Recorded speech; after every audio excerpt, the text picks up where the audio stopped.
Welcome back, ladies and gentlemen, to the stream, and welcome back to regular viewers, new subscribers, etc., and everybody's like to the videos. Today we got a very special route. We have two sectors planned, one from London City Airport, of course in the United Kingdom, the south, to Guernsey, Echo Golf, Juliet, Bravo, just in between the coast, or just in the channel basically between the United Kingdom and France. And then when we go to Guernsey, we'll have a quick stopover. Very cool airport, I might add. Very small, very easy to navigate, and it's got some cool hand-flown approaches there as well. So we'll be flying there, we'll be having a quick break, and then we'll continue on to France, where we'll be landing in the north, in Rouen. So very cool. All the destinations today, very good. In terms of scenery, in terms of their sort of flyability, and the Citation 10 that we're going in is basically ideally suited to them. Rouen is very cool. It has a few quite a hilly area with a lot of valleys and a lot of rivers and a lot of town there, and of course London City. We're there now on the ramp next to the Citation 10, but London City itself is a very cool airport. Surrounded by water on both sides of the runway. So yeah, let's go hop in the aircraft. We are going to be going on VATSIM sim today using the ATC. Let's hope they're online. So if you've seen this before, you know there's a start procedure and it takes a little bit of time. Just while we sort of get prepared, we're going to do a test on the standby power. We're going to make sure that's functional, yes. We want to get the emergency lights on, batteries, avionics and ICAS. I'm going to run through a few checks. I wanted to show you the flight plan I've downloaded. So in terms of the fuel usage, the fuel usage is quite good. We don't need that much. You need about 1500 kg on board. Estimated flight time today is about, saying an hour, but we can do the flight in about 40 minutes. It's usually just the landing and takeoff that takes a while. And of course, if we have to get clearance from ATC. Judging by the look of it, there's nobody online at the moment to handle our ATC, so we'll have to make do without on Unicom. Let's get the nav lights on, let everyone know we're working on the aircraft, and let's do a few tests of the system. Let's do the enunciation. Let's do this little knob down here. We'll turn and we'll make sure everything is alerting us. Keeping an eye out for the enunciations and these obviously audio warnings where applicable. Some of them don't. They simply come up with either a master caution or the master caution there, master warning, sorry, and master caution. So one's red and one's yellow. Everything's passing so far. So with the angular attack, you actually do need the APU running to get the stick shaker and get the stall warning. There's enunciation. I'm going to leave that on a second. Everything's illuminated though. Going to let it run through the checks. Glide slope check. Wind shear, wind shear, wind shear. Okay, so it looks like that's working.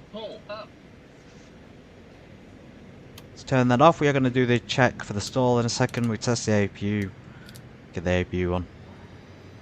So today we are expecting 4 passengers, 2 pilots according to the weight we have. So let's make sure we got the fuel on board. Let's go the iOS. This is a quick way to refuel. So we need about 1500. We have 2,500 kg on board. Unless this number up here on SimBrief is in pounds, but I can't imagine why it would be. Of course, welcome in. My name's Grantham. We're doing a regular stream fairly a couple of times a week. I didn't actually do one last week, so I got a bit mixed up on the days. I've been trying to do a long flight, but for some reason had to explain issues with the control of the aeroplane. So for whatever reason, that's just been put off. So yeah, the SimBrief's coming up in kg. I find it hard to believe we've got 1,000 kg more than we need, because the flight time on that when I looked was about an hour and 20, when we need about an hour and 20 minutes of fuel, which was 1500. So there's a mismatch there somewhere. We need 4 passengers, so let's see who's aboard. 2 pilots, and we're going to need 4 people in the back. So let's just estimate the weight. How much baggage are we looking at? So next page on there. That's just the route, departure route. We're doing standard instrument departure. Of course, we're at a commercial kind of airport in a jet, and then we'll be doing the standard arrival procedure as well. So we don't need to worry about that just yet. We will check the ATC and Q&H in a sec. I'm looking for the fuel weight and the weight. We want aft baggage. So where's baggage here? Payload. Cargo 200. That's quite a lot. Oh no, sorry, my mistake. Payload is 600, cargo is 200. So I don't know why it's calculated that so high up, but that's a lot of baggage for 6 people. 200 kg. I'm going to turn it down just because it's not very realistic. Right, we want the Q&H of the airport. We want to make sure we have all the information before we take off. We can do it now. Don't need to use ATC because it's not there. So let's take off data. We have a Q&H 1024. If you don't know where that number is, I'll show you in a sec. Let's get the APU generator on. W there, and let's crank the volume. Sorry, the temperature of the cabin down. So we're at 28, that's way too warm. I usually crank it down to about 15 or 16 degrees. And that just helps keep it cool. We're going to stick the packs on. I didn't check the cruising altitude, but we will. Q&H 1024, so that's here, PQ&H.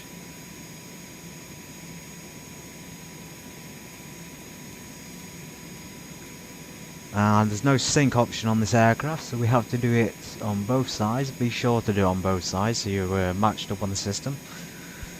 It's given us runway 27 departure. It's given us flaps 15. I don't know about the takeoff date because it always says, it might say flaps 15, but on the FMC you can only put 5 for the takeoff. So we're just going to put it as 5. I'm going to ignore the flight plan. I'm assuming that we can ignore that, and then that's V speeds. So 115, 117 and 130. We can go down here, dry runway.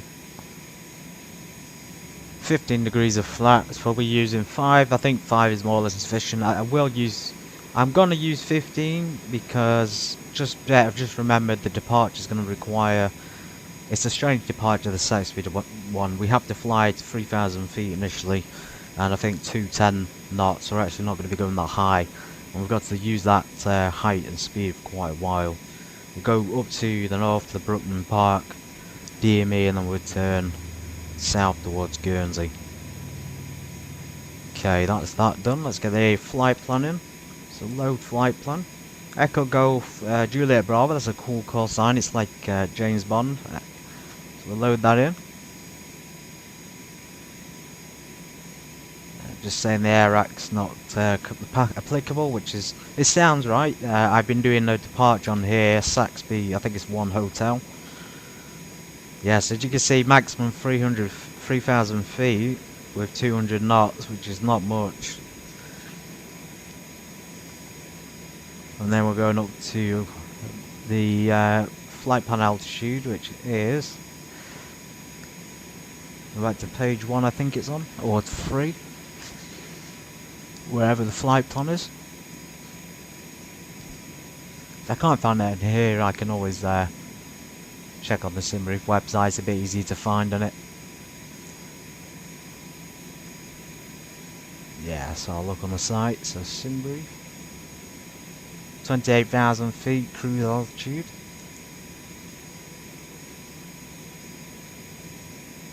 My brain is not switched on, but yeah, 28,000 feet. I'll remember that. Flight level 280, and we'll do that after we get past Saxby. It's already put it into the flight plan, so that's really cool. Sometimes that doesn't function properly. So it takes the Simbrief altitude and puts it in. I've never flown the Lelna arrival into Guernsey either. I've been practicing a few times and I've not flown that one. So yeah, that's sorted already. We'll perform the initialization. So on climb we can choose 200 because we're initially climbing at 200. In fact, we'll put 200. No, we won't. We'll leave it as that because that'll work. Step increment. 1,000. I know 7,000 feet is a transition at London City, so we'll put that in. And we'll put 28,000 feet in. Okay, so that's confirmed. Let's check the takeoff speeds. Now you'll see here, flaps 15. We can't change it. Click delete. You can't change that at all. It says all 15 there, but as far as I'm aware, oh, it does work. My mistake. Sometimes it's not worked. So yeah, that's hit or miss. But flaps 15. We'll do that, and then we'll check whether the speed is confirm, and then it should give us takeoff speed. So yes, that's about what it says on SimBrief, and it'll pop up on the just there on the speed indicator. Even it pops up CV1, VR, V2. We're climbing at about 190, I think. Very good. Right, that's that sorted. So let's get some more things switched on. Let's see the pitos on. Check that stall warning. There we go. Very cool. Internal master switch for the switches, the lights will pressurise the hydraulics. You notice the slats have to deploy there for the stall warning test. Seatbelt signs are on. It's actually pretty warm. It's 26 degrees. I don't know about the windshield heat. Stick windshield air on. Usually I use the pitos off in the such warm weather until we get a little bit higher up. Now, it's a strange departure this. We have to fly north to Brookman, as I said, and then south towards Guernsey. But if you look on the map, that initial turnout along the white line is very, very steep. So it's a very quick. It's a lot of things to do in a short space of time, basically. Anyway, FMC on, your damper on. We're going to check the ATC status. As expected, nobody's come online just yet. What am I doing? So I'm tuning into Unicom 122.8.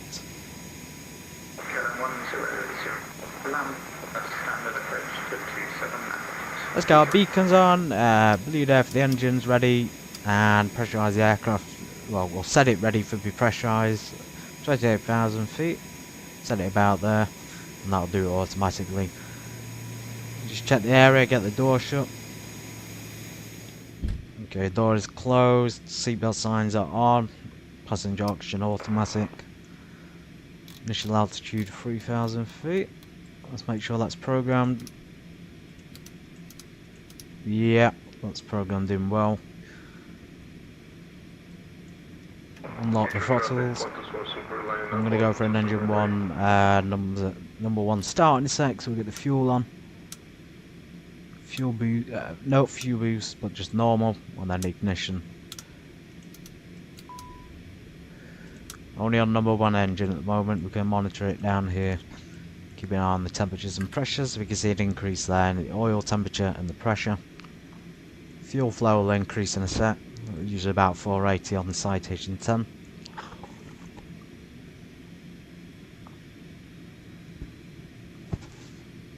There it goes. So rising P's and T's and P's.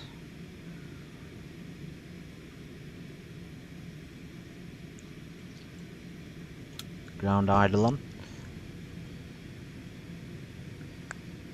Okay, that's a successful start. So usually about 480, but because it's high idle on ground, we're going to be double that. So about 760 it's come out. So we turn the ignition to normal.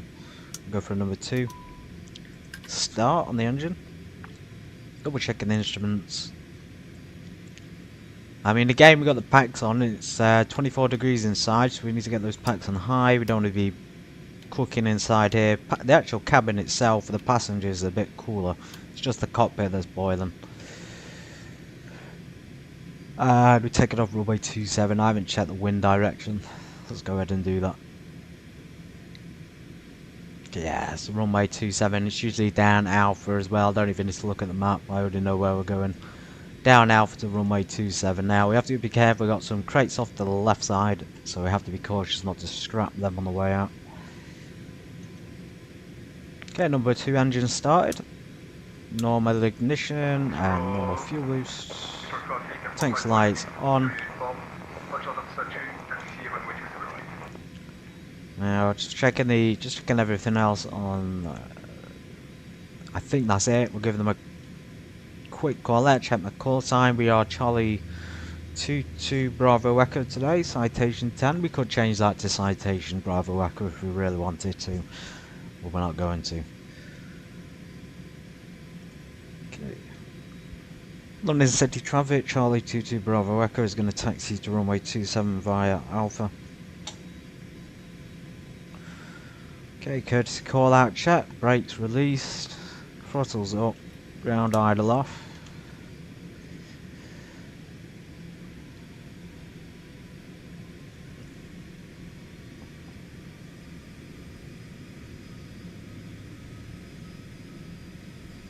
Okay, we got a bit of a runaway engine on the right.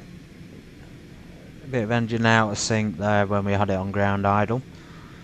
Let's see if it'll resolve the issue.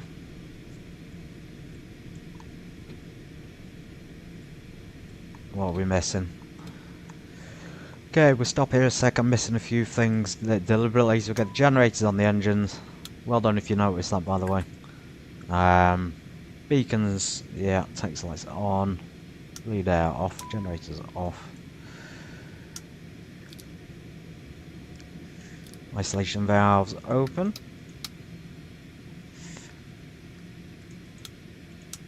There we go. That may be why one of the engines was running slightly high. Although it's doing it again on the left one this time. Seems to be the fan that's out of sync. I didn't have them on sync before. Usually this out of sync problem only happens when you turn it on rather than when it's off. So hopefully the issue is going to resolve, otherwise we could be in a pickle.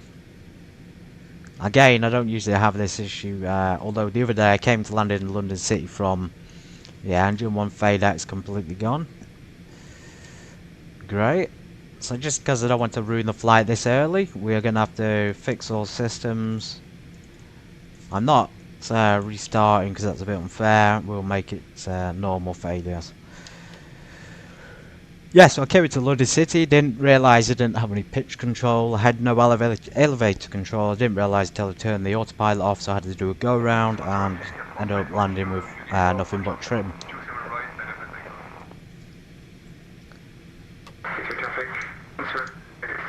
Okay, one engine's not even moving now, I've got more failures in this thing.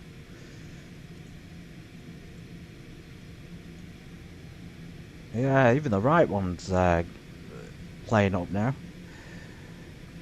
It seems to be only when I'm online there seems to be an issue with something. Right, let's get the pizza heat on so don't forget.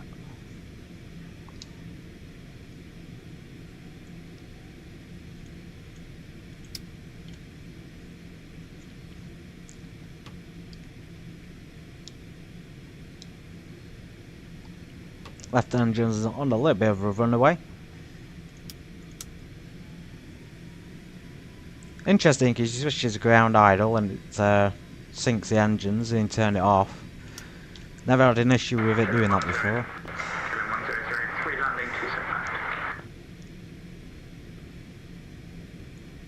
How odd. Anyway, let's get the flaps down. Should really do this when we're stationary. Let's get the trim in position. 15 degrees of flaps, isn't it?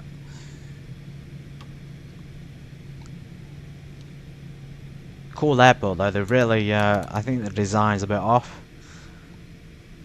Because you get further down and there's a massive slope in the taxiway. As you can see, it slopes off into the water briefly.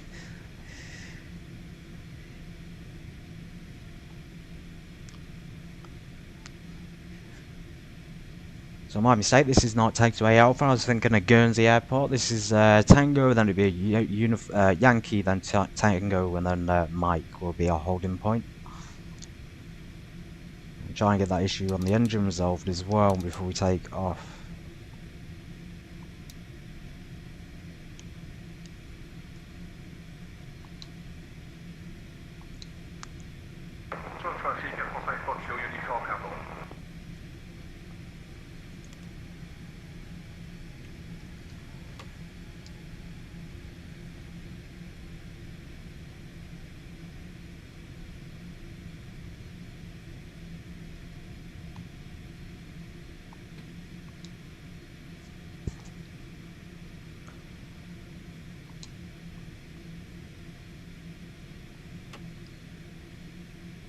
There's that turn I was talking about. Thank goodness they got drains at this airport.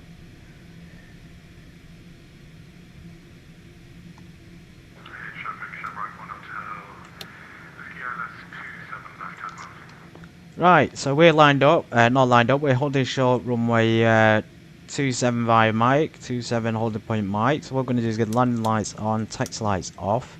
I think we resolve the issue with the engines. I'm just going to try one now. Let's see if they're synced. They seem to be synced. Yeah, so that seems to have worked. Okay, we want TCAS on. Want to squawk a random code. We don't want 7,000 for this flight. Staying on Unicom. Beacon lights on. 26 degrees. I'll leave the window shield keys off till we get higher up. I'm pretty sure it's clear. I don't think there's anyone final. Nobody lands. It's not very popular in London City. Nobody lands in it. So yeah, we take off. We climb up to about 3,000 feet. Maximum speed 210. So we're going to be reducing that thrust. Throttle down relatively quickly. London City traffic. Charlie 22 Bravo Echo departing runway 27.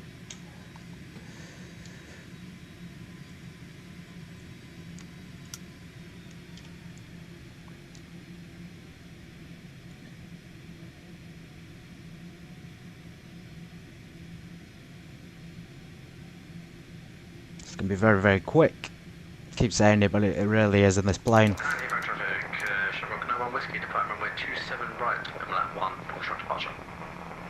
Okay, awesome. Thank goodness we got the engine sorted. I'm surprised we had a FADEC failure. Although it is warm, so that's probably a possible explanation. The system just got overheated. There we go. Lined up runway 27. Going to advance the throttles. There we go. Thrust set. Airspeed alive. There's 80 knots. V1. Rotate. V2. Positive rate climb. Gear up. Reduce that thrust down to climb thrust. Not pitching up too steeply. Reduce it to cruise thrust. Pitch down. Reduce the flaps to 15 degrees. Maintain about 10 degrees pitch. Reduce that thrust way down to about 7. I think 70% is usually right on this. To maintain that climb out speed of about 200 or 210 usually. Gonna leave the flaps at 5 since we're such a low speed. We probably won't retract them until we're well out of London City area. Nice view though. Cool view of the city. There's that departing turn to the north, so we turn up to Brookman's Park and continue past the DME.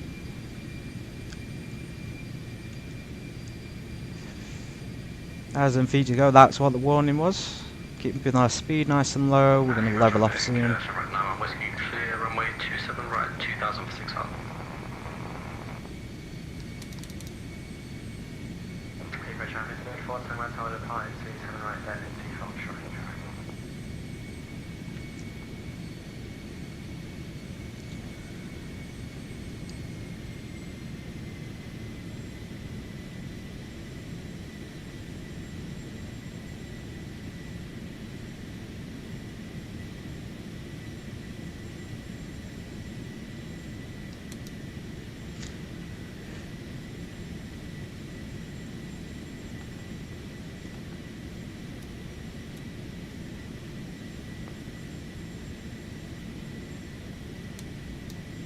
Okay, we're about to level off. Just about. I'm going to maintain about this speed. It's okay to be a bit higher. I said 200, but I think 210 is more appropriate.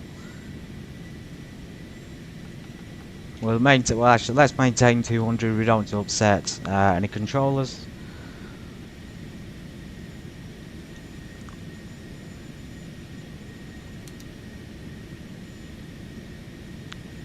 If we were to turn the autopilot on now, bearing in mind I haven't, because it's much fun. It's funny to fly this. I find it more enjoyable to fly this hand-flown departure. And let's give them a call. In a second, we'll let them know we're on the XB1 Alpha departure at 3,000 feet.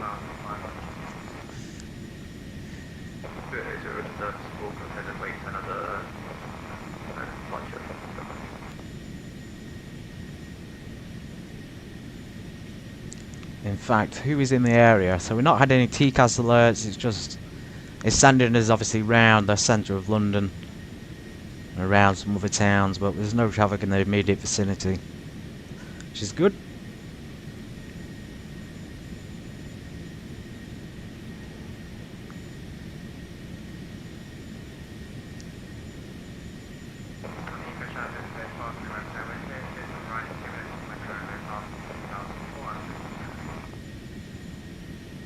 Let's get our landing lights off.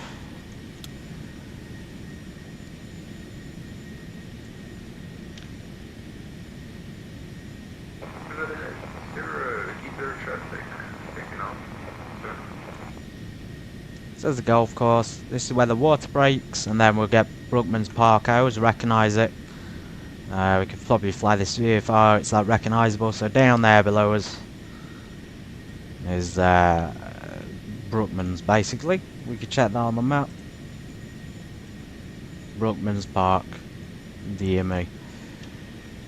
Well, it's slightly ahead. It's just whether it looks like marsh on this map. It's recognisable.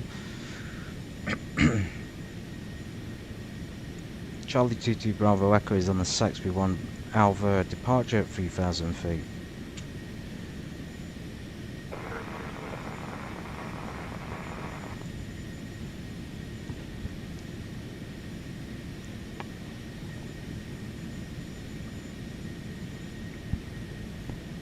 It'd be quite really good if there was a controller online right now. Let's see who's in the vicinity. So we've got loads of controllers on the towers at Gatwick and London Heathrow. We just haven't got anyone in the area. So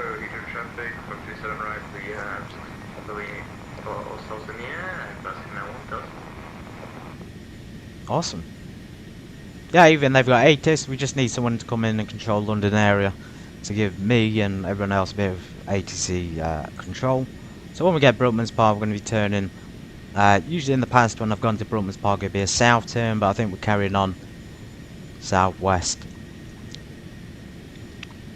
It'd probably be a good point. I turn the autopilot on at Brookman's and prepare a few things in the cockpit for the climb up to 28,000 feet. You can see we're still there. Once we clear Saxby, which is after Brookman, will climb up to 28,000.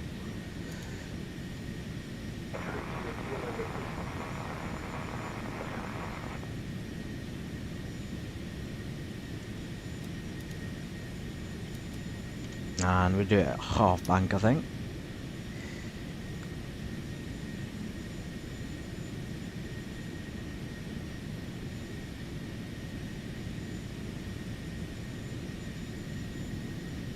There's London. Goodbye, London. We're going to Guernsey. And afterwards, continuing on to Rouen. Okay, autopilot's coming on. We'll leave it like that for a minute. We're going to change the altitude to 28,000. We're going to turn the engine turbine sync on. So when you get past safe speed, we're going to be climbing, and we're climbing relatively quickly. I think we put, let me check the performance, so climb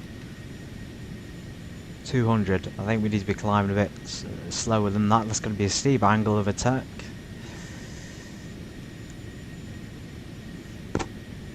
And the flap's going to get retracted as well in a moment.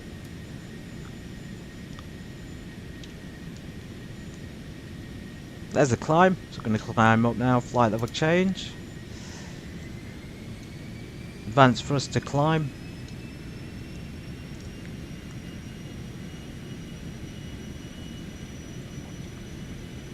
Check the pressurization's working. Yep, we're pressurizing pretty well. Packs can come on normal, we've cooled the cabin down. Flaps retracted. You see that steep angle there, we usually climb about 270, so I'm going to lower that. Climb about 250 instead.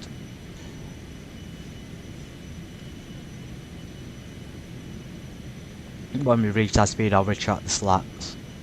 Leading edge devices, you'll see the red illumination.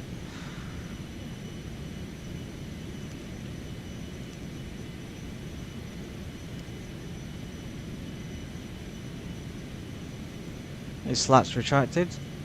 Orange colour lights up, that shows us retracted. We look out the window. We can just see they've retracted, so fantastic. Enjoy the flight.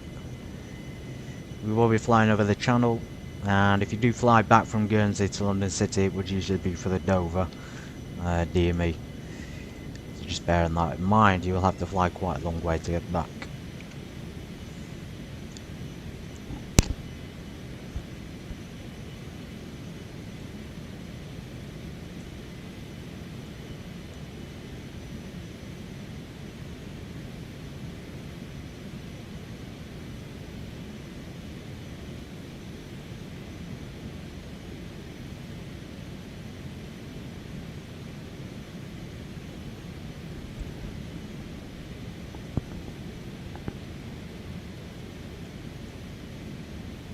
Increase the rate at which the cabin pressurizes, just so we don't have to worry.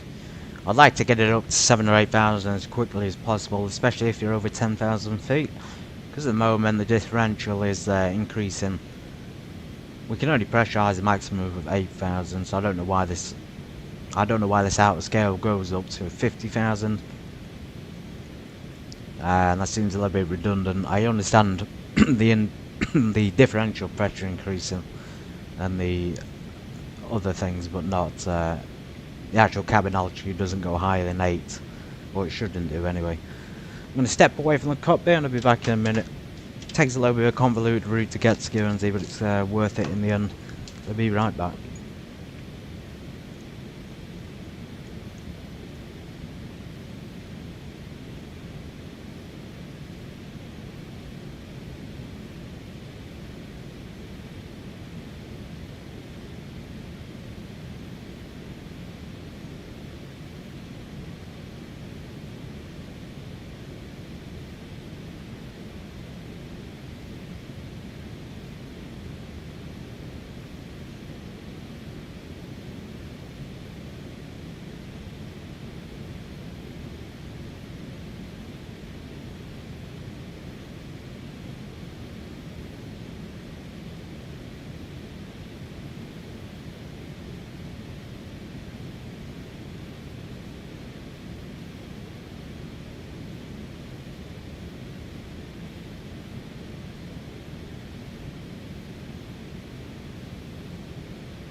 Okay, captain has returned. You're free to move out your seats. I'm going to switch off the passenger seatbelt signs off. And everything, all the anti-icing things can come on, so window heat, anti-ice as well. Just passing through flight level 235, continuing on to flight level 280.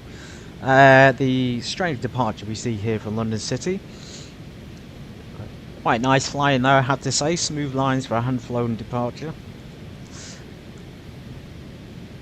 Yeah, but in general, quite a long route just to avoid all these towns and things around London. Probably should have been noise reduction, I suspect. I mean, we've gone all the way to Benton Tacken, almost, and then we're finally going south.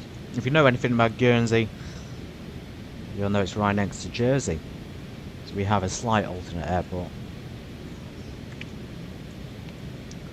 Cruise speed is 300 knots. It's not come up, but it's 300. We're free to turn VNAV back on at this point, although it started climbing well too rapidly. Not too bad, not too bad at all.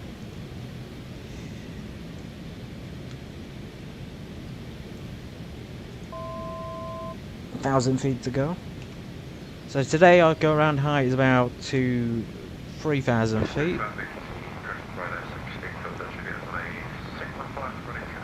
Reduce that for us to cruise. Usually about 87 and 85 gives us a ideal cruise speed. Just wait for it to build up a little bit.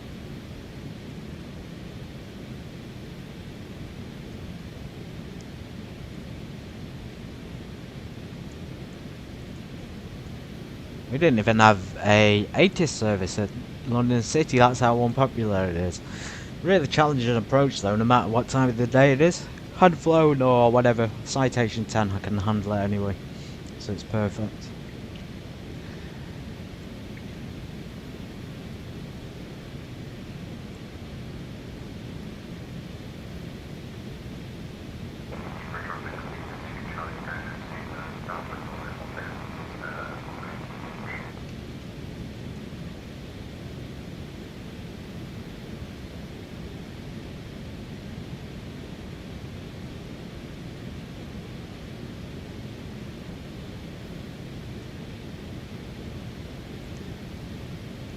Arrival today, as I said, is the Land 1 Bravo arrival. We're arriving into runway 27, the exact same runway we took off from. So, cool thing about London City and Guernsey, they have the exact same runway directions and numbers, and the approaches are always very easy as well, especially when they're hand flown. I think we have a VOR at Guernsey today. We can check in our FMC in a sec. At the moment we're just flying.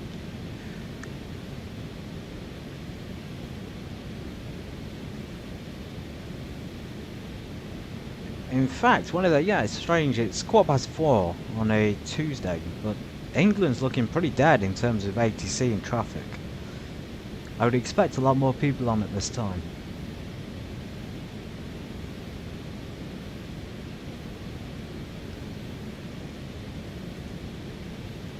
Let's check our arrival, reduce that thrust back down a bit more, stop the acceleration.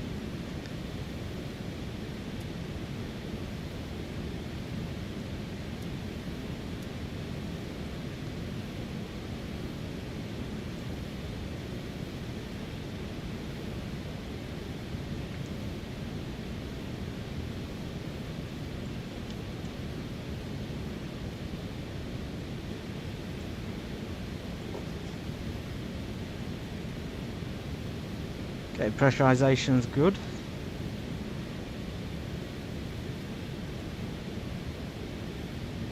We want arrival.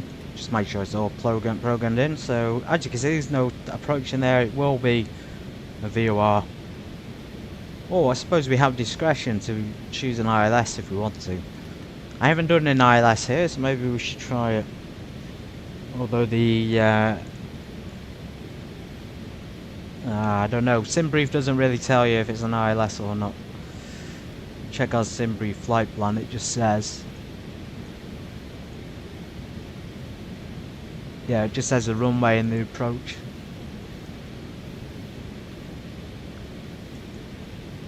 Let's check on the map, let's show you where we are on here, a bit more detailed, so just going over King's Clara.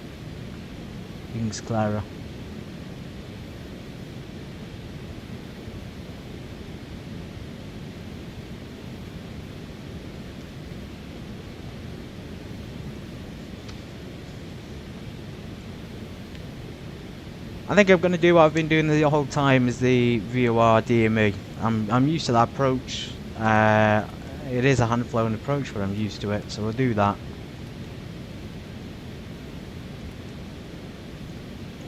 Stick to what I know.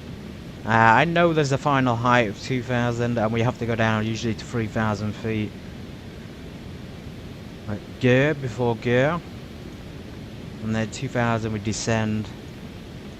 Sorry, gear we descend down to 2,000, but it's there we go. Should be slightly lower there, so 10,000.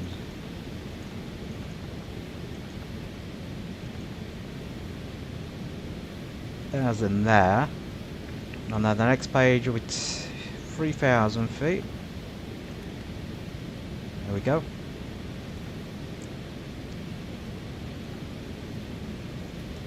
No descent speed, it'll probably be about 210 knots by that point.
Good afternoon, finders. Hope you're doing well.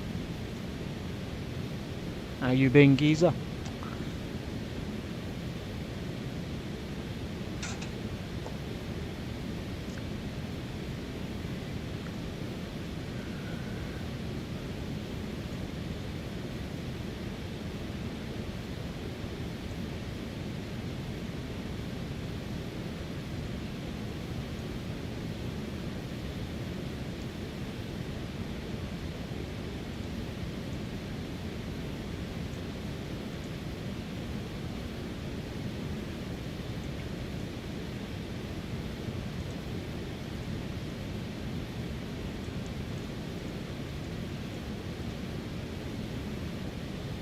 So we're not set standard pressure, that's one thing I forgot to do. Let's change it to standard, and we're going to check the pressure when we arrive. So it's 1424 on departure, 1027 on arrival. I change on this 1027.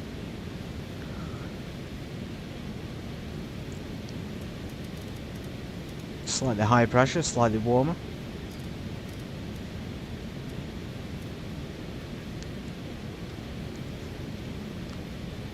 Check what we're going in. We're going flaps full. ILS 108. I'm not too so like you say, we chose the VOR DME, so we don't need the ILS. I can always put it into the number 2 to the co-pilot side. So what we do is we keep it in the second one. That will help in case you need to do an ILS approach, but we shouldn't. And then DME, we can change it in here. So DME. Currently, I think it's 1094. I think that's the DME for Guernsey. Yeah, so GUR is Guernsey, so we'll leave that on there like that. So that's programmed in. The arrival's programmed. We got the runway length. Runway's not very big actually at this airport. I think 1,500 feet is something recommended for the Citation. So this is slightly under that actual required length.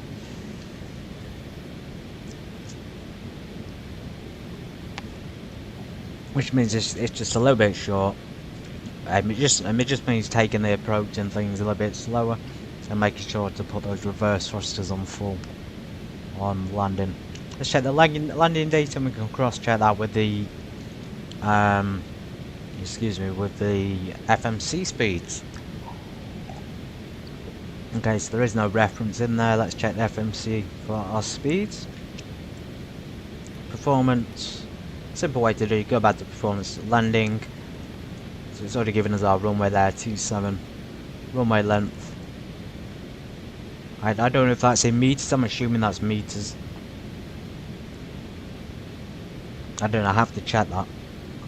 I can't imagine it's 5,000 feet long. It seems a bit much. Anyway, wind outside air temperature 19, so it's a bit cooler than I thought it'd be. Wind 313 at 7 knots. No slope. A little bit of an error here, so it's density altitude is spelled density altitude. I think that's a mistake. And then reference, I usually go in faster than I usually go in about 130 because that's really too low, the VAP speed. You want to be at least 10 knots, 5 or 10 knots over that to avoid stalling and sinking. Okay, we've gone off route again. What is going on with the plan?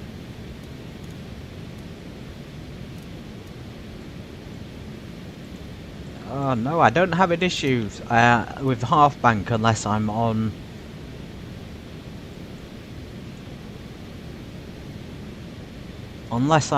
a stream for some reason, and then when I choose half bank it doesn't work. So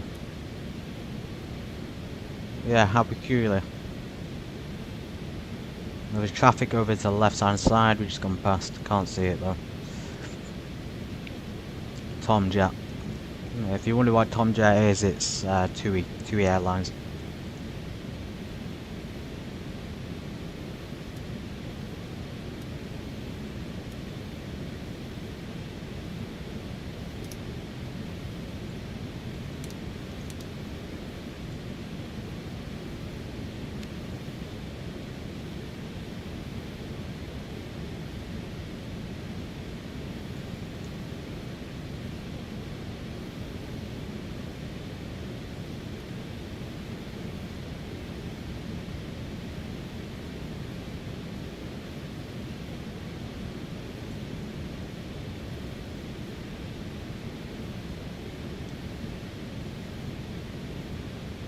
Good to hear it, Finders. Good to see you again. I hope Denmark's doing well. Have you heard the blunder that has taken place between two leaders of the countries? There was a deal between the United Kingdom and America, but I think America wanted to do a deal with the European Union and got tricked into doing one with the UK instead. Absolutely bizarre situation.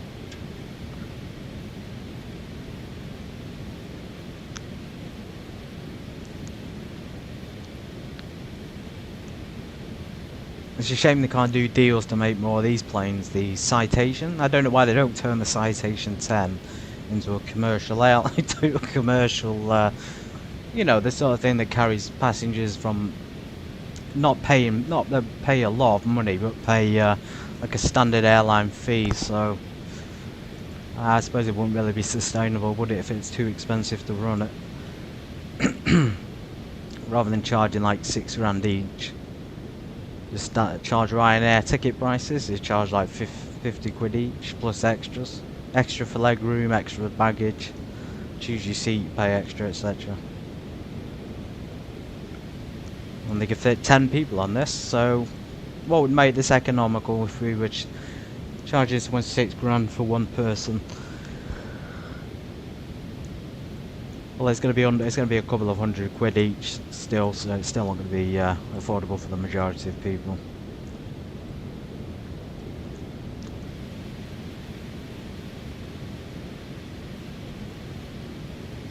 Okay, there's Guernsey Tower in reach. I think we're the only ones here, so 194, yeah. Been practicing this route a little bit, so I know all the numbers and the altitudes and the speeds.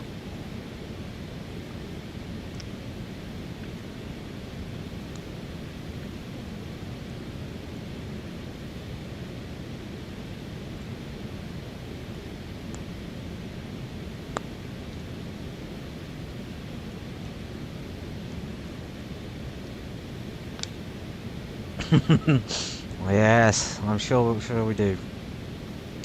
Unfortunately.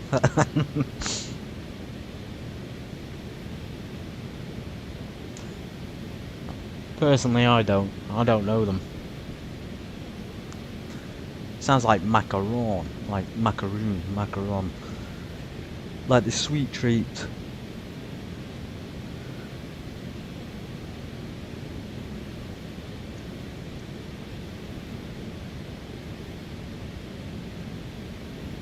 We would have been told to descend by now. We're actually supposed to be descending down to 3,000 feet. I'm going to go down to initial altitude of 10,000 and we'll get prepared for London.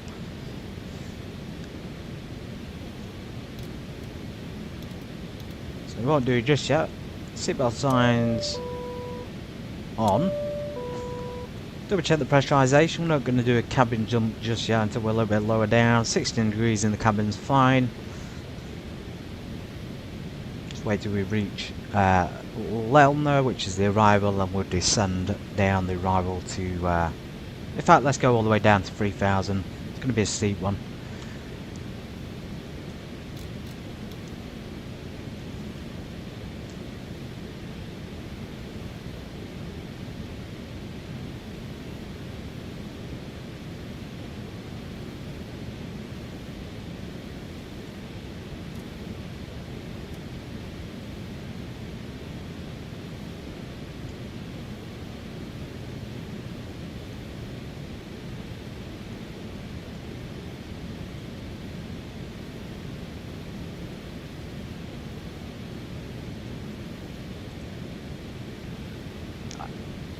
When we get to Guernsey, one cool thing I've been noticing is that you'll see there's Ryanair, you'll see there's like other airliners there, but I don't see how a airliner can land on that runway because it's got to be way too short. So I don't know how they've managed to convince us that the airline is land at Guernsey. I just can't see it happening, especially like a 737. I can see something like a propeller aircraft, a twin-engine prop aircraft like an ATR. Well, I suppose that'd be a jet as well. You know, the smaller planes would. They don't require as much stopping distance, but a 737, there's no chance 737s can land on that. It's just not possible. It's, like I say, the runway length is barely enough for the Citation.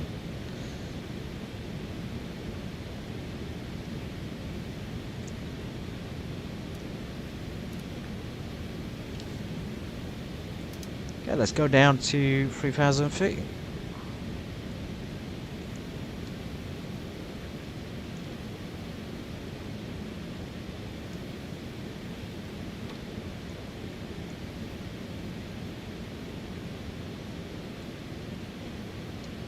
There's Guernsey in the distance. You can already see where the runway is. There's a small patch there where it'll be. We're going to be circling down where my mouse is, and we're going to come round here, and we're going to do a U-turn, and then we're going to go back to final for the VOR. That's what a VOR is. Usually you can fly it like that, or you can fly like an arc.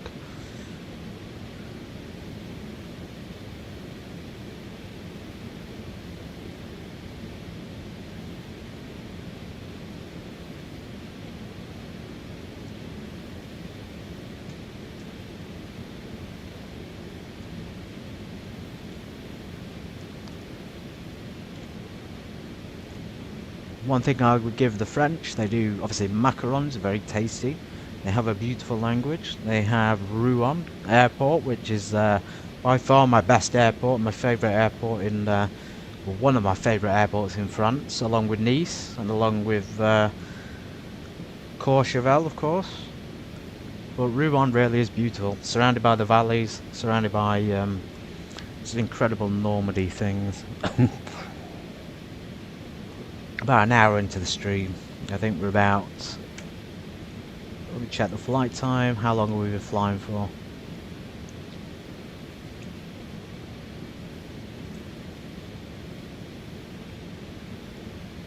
I've been flying about an hour. I suppose we had the start-up, didn't we? We had the start-up taxi and then that convoluted, difficult departure which took us all the way up to the north of the UK pretty much. From Guernsey, to give you an estimate, we'll have a break and from Guernsey over to Rouen it's actually quite a short distance. Not gonna be anywhere near 28,000 feet on that leg.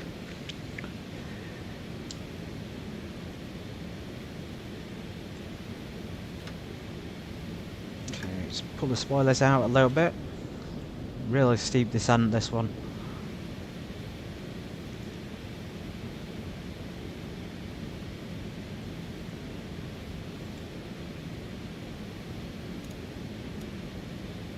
It's actually taken us a different way. Okay, so I was used to, the approach I've been doing has been taking us, well, the pink line is it would take us straight in, then it would turn left and then do the loop, but it's taken us left into the loop first, so that's very, very interesting.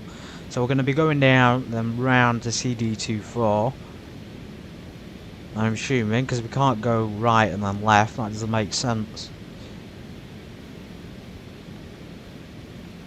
Yeah, CD24 down to 27.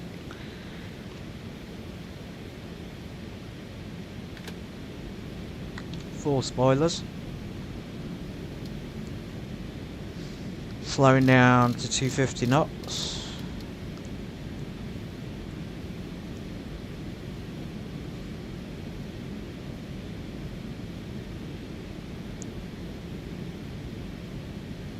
Slats deployed. Now we're going to go straight down 2,000 since we're so high up.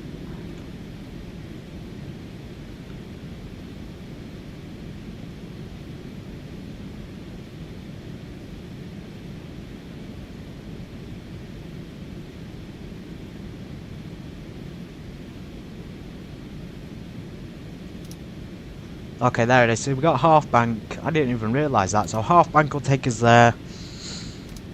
Full bank will take us there. We might as well do that so we can lose the altitude. Otherwise we probably won't be low enough down.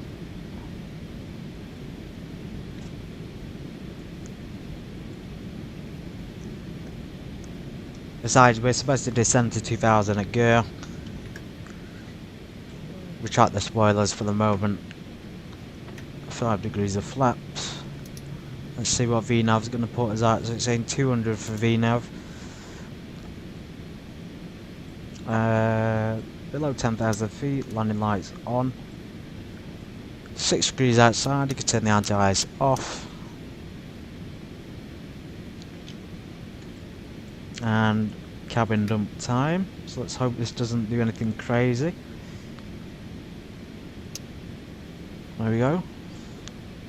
This is working perfectly this time, so it'll drop down to about 2,000 feet per minute empty rate. There we go. You can of course increase it with that knob there if you want to.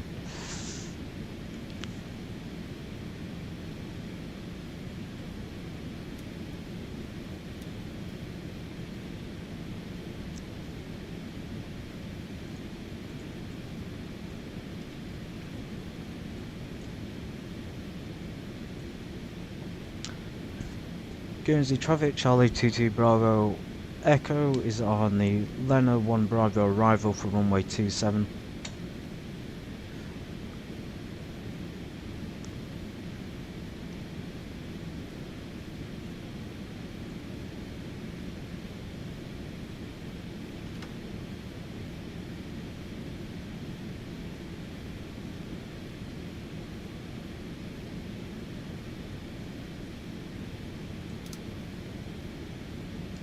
Put VNAV on, that should slow us down. For some reason it's coming up with flight level 280 still, that's incorrect.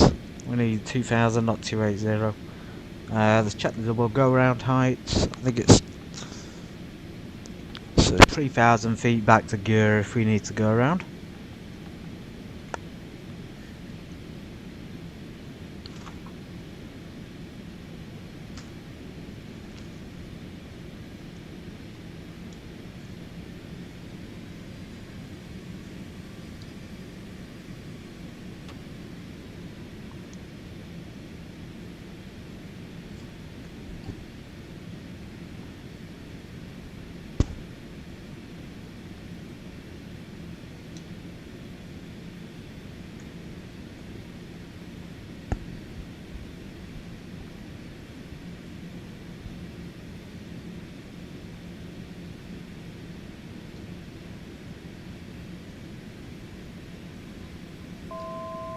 2,000 feet to go, 2,000 feet. So here's the outer loop. This is why the approach and departure always takes so long, because you have to fly certain speeds and certain altitudes, and it just takes longer. So when people say the flight is the quick part, well, that's only partly true. We have to deal with the slow departures and arrivals sometimes as well. So runway 27, let's start our heading. Already programmed into the DME.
Island just ahead of us is Guernsey, I believe, and they also have an airport. I'll show you on the map. Yeah, Guernsey. They have their own DME as well, and I'm assuming ILS. Yeah, they got ILS on 2 runways, they're lucky. I think we only have one at Guernsey. Runway 27 does, but again, we're not doing an ILS. We have to go over this little island. Perm Island there, St. Martin's Point. And there could be 2 ways to pronounce that, we'll just call that lighthouse. And a slight headwind.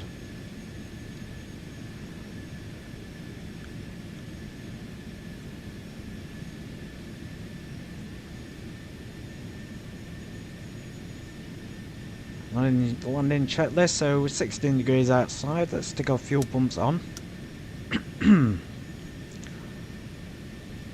But we don't need the pitot heat on.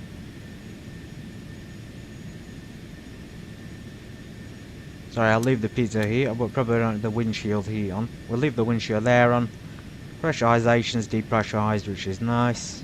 Cabin dump has succeeded. Start the APU when we land.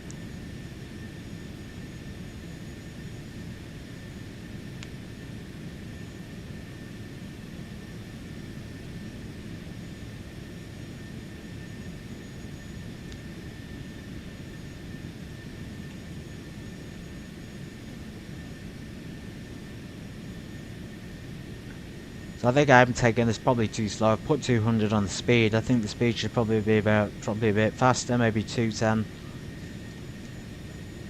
And I think the FMC might be a little bit broke. Usually it's been working on the altitudes and speeds indications, but it's saying 200, so it's kind of suggesting we're still in a climb. Which it shouldn't be, of course. So that's the sort of thing you would expect if you were climbing. Landing, double check our speed, so 121 would probably be at 130.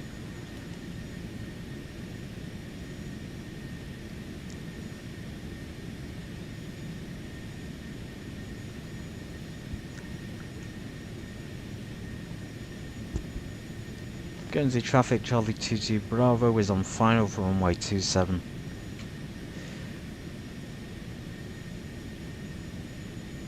And there's no ATC in the area, of course. I don't think I'm going to have any in Rouen either. Rouen's just over to the east.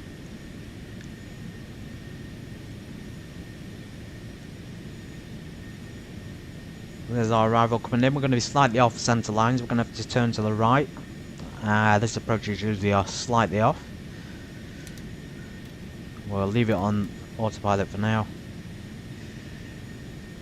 till we get a little bit closer.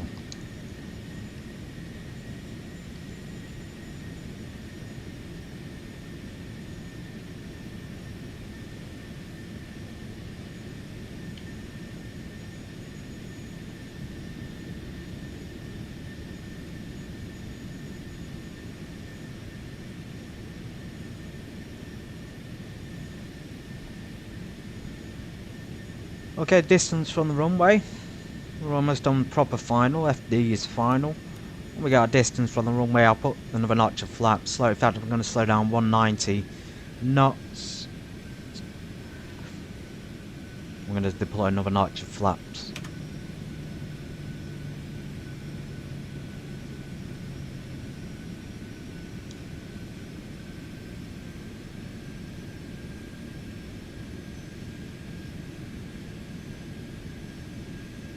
Okay, 5.2 nautical miles from final. Don't worry about that, everybody. Autopilot's coming off. So this is the point we go manual, hand flown. Reduce that thrust down so we can start a slow descent towards the runway. Let it gear down. Nice and early, nice and on time. Making sure not to pitch down too steeply. We always be cautious not to lose height or altitude too fast, especially a landing speed of 130. In the past, I've had a good luck between 50 and 55 N1 has given me a good final speed, so 4 flaps. We are going to reduce the speed a bit more though, since we're a little bit high.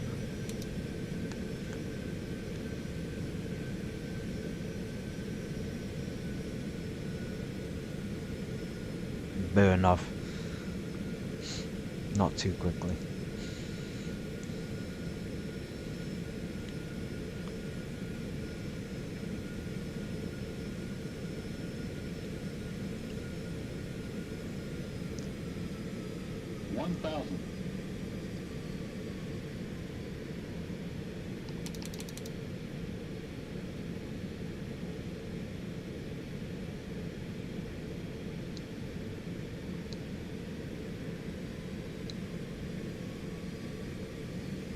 $500. 500 feet, so the computer's calling out nicely. 400.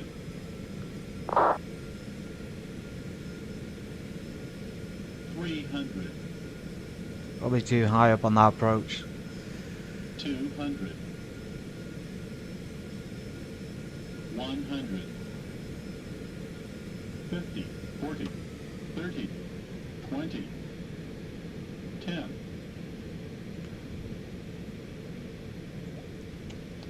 Reverses.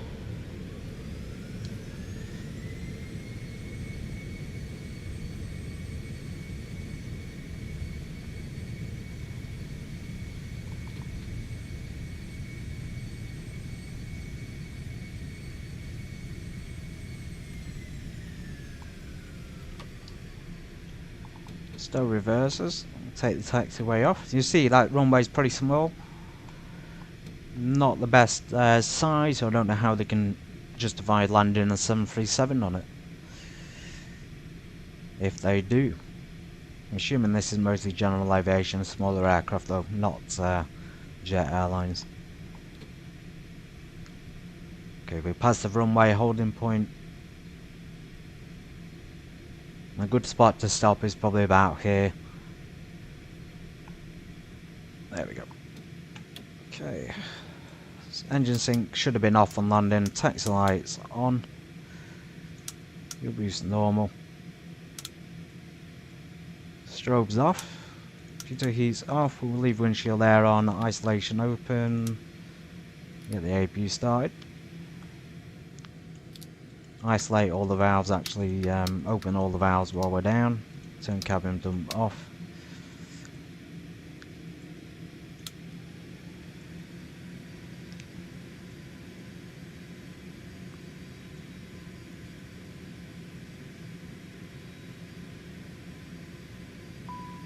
There we go, let's stay the APU on. Let's get going to parking.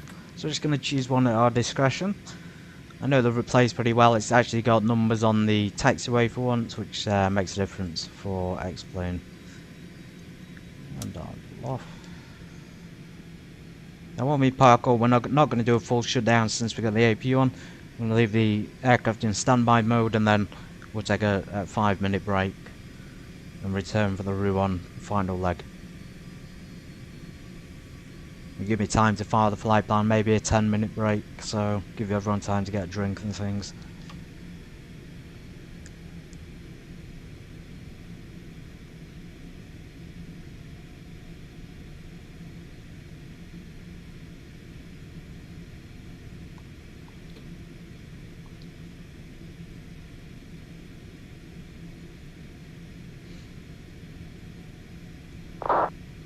Stand by the transponder for now.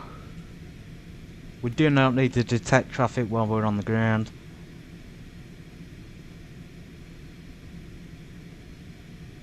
Taxiing, that is.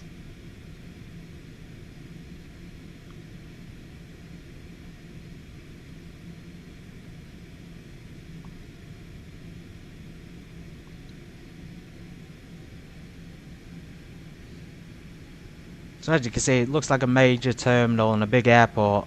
It's a lot of general aviation aircraft and propeller aircraft here. Some off to the right. But those other ones just no chance, to be honest, of landing. Unless you use full brake, but it's not going to be a comfortable experience for the passengers. I'll have to double check it. So we're kind of free to park where we want. We could park there on the right, but we need to go to a proper refueling point, I think. Well, I think it's number 1. We'll park on number 1, and then yeah, number 1 will be best for us. Or smooth tarmac on the right there, which looks quite appealing. Modern planes.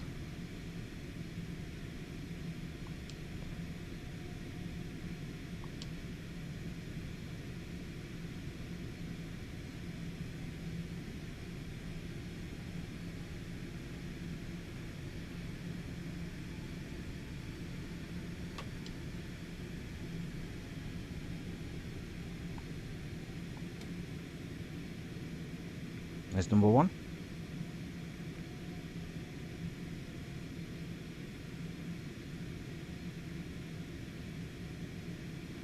And of course there's an aircraft in it. Great. He took my parking spot, that bastard. He's leaving the Citation a little bit out. Maybe we can go in number... Where can we go? Everyone's parking in the spaces. Number 3's took. Number 4's took. Number 5's free. We're going number 5.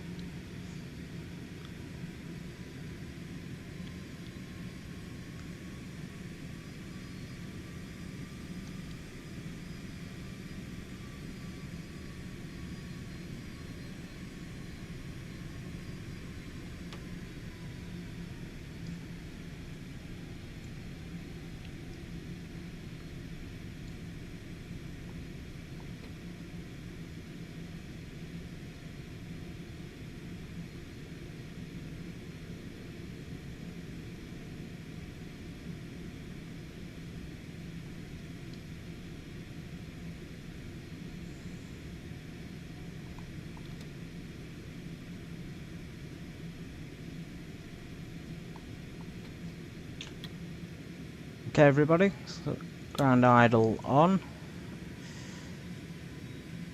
Everything else will remain as it is for now. We're going to take a short 5 to 10 minute breather. It'll give me time to file a flight plan.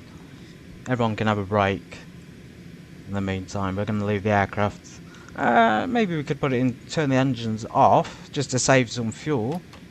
So we'll turn the engines off, we'll turn the generators off, but we'll leave the APU and things on. So the aircraft doesn't run out of power. Right, so we'll park here for a minute. Captain's stepping out of the actual plane as well. He's going to get some coffee from the airport. Nice parking, by the way. Takes lights off. Okay, be right back. 5 to 10 minutes. I think it is Flinders. I think Guernsey is part of the UK. Anyway, be right back.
Alrighty, I don't know how long I was gone, but it was definitely quicker than 5 to 10 minutes.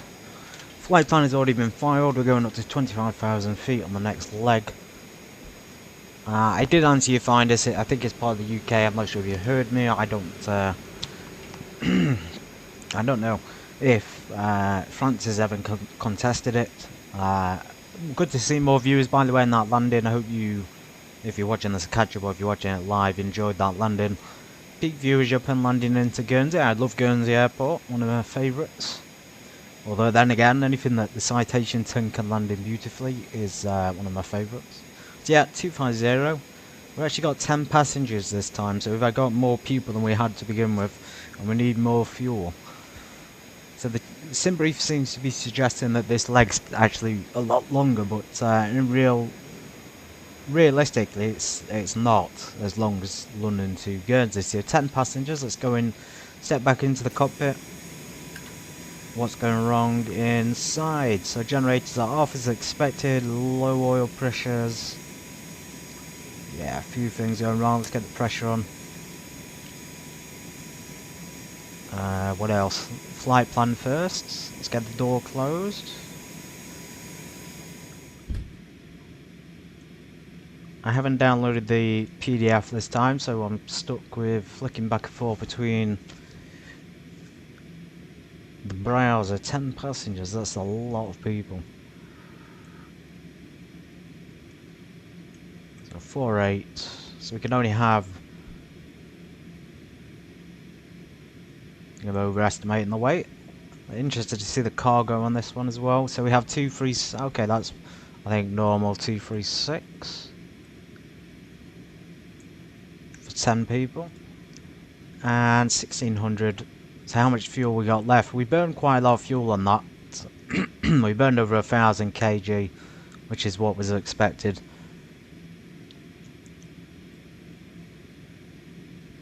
About 2,600 and oh no, 1,600. Let's not take any extra this time. Let's just take what we need. So 1,600, just about. We're only burning 600 kg as well, and this is not giving us a departure, so it's just telling us to fly direct. Can, and then we have a can for arrival, so I can write that down. Suggest using a notepad as well if you're on a sim brief. Simulator, sorry, flight simulator, and you're on that sim, it really helps. We're landing on runway 4 at Lima Foxtrot Oscar Papa, Rouen Airport. Another general aviation airport.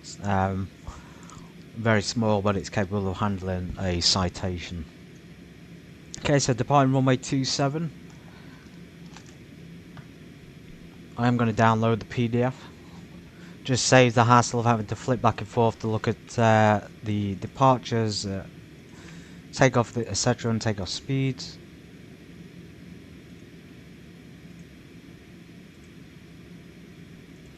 Okay. Plugins, Avitab, really good Avitab, I like this. So it's the old flight plan. Let's go on new charts.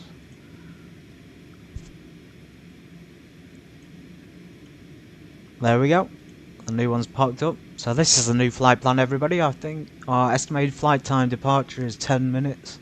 So we're on time, so 10:12. Sorry, 17:12.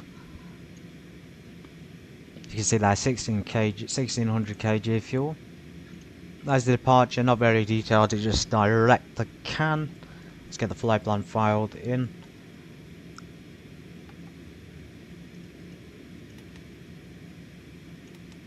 There we go. It should have hopefully eradicated that other flight plan we had. Yeah, so it doesn't even have a connection from the runway to Cannes there, so we'll have to program that in. Straight up to 25,000. It's a really short route, this. There's no departure speeds or anything. I thought we would have that. I did on offline. I had a obviously standard instrument departure with speed restrictions and altitude restrictions, so it must just be the X-plane really is outdated on its air rack cycle.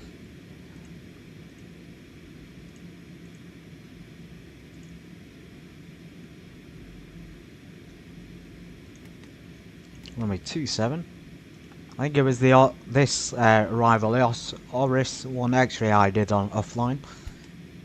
Okay, there we go. We connected the dots, and yeah, sorted on that. Let's check the ILS. We've done the passengers and the weight. A lot more people on board. Checking the departure. 1027. Yeah. So we got this standard. Should have turned standard pressure off. I keep forgetting. It's giving us an ILS for this runway, that is, and we need to look at the arrival runway. So 1025, slightly lower. It's giving us 15 degrees of flaps on this one for departure. Runway 4 we want, I don't think there's an ILS there. Nope. So we've got standard arrival procedure without an ILS. It looks like we'll probably have to do a VOR again. Let's have a look what's in the arrival procedures. No VOR. There is a VOR for runway 22 or radio navigation. We select that and see what happens on arrival 280 as well for performance.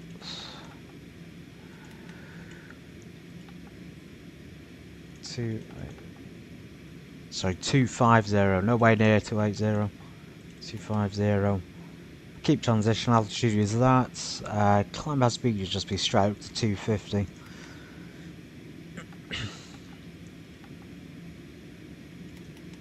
Fuel weight is changed, of course.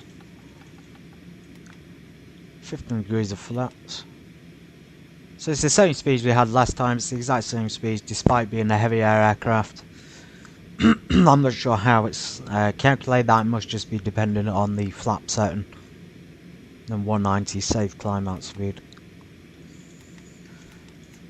Awesome, let's get going everybody. That was relatively quickly. We're going to do a pushback, and we're going to get pushback before we start the engines. Ground to cockpit. Tow is driving up. Let's double check our systems. Let's make sure we're going to be pressurized 250. Isolation valve's going to come open. Close, sorry. We'll leave that one open until we see the engines on. As you see the cabin, the cabin and the cockpit heat up because the engines aren't providing bleed air. Ready to connect. Awesome, so he's connecting.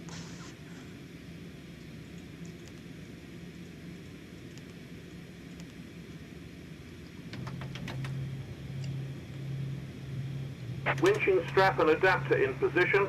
Release parking brake when ready to start pushback. Okay, we actually didn't retract the flaps. I thought we had retracted them, but we haven't, so we can just retract one notch and that'll put us into 15 degrees.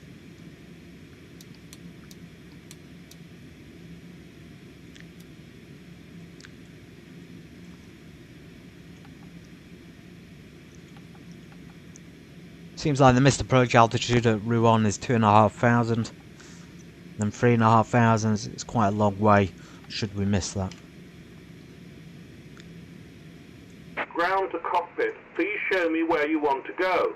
Okay, we're going to taxi down Alpha to runway 27 from Parker space number 5. Let's check the ATC is going to be online. And you may start engines. Thank you very much. Let's go for the engine start.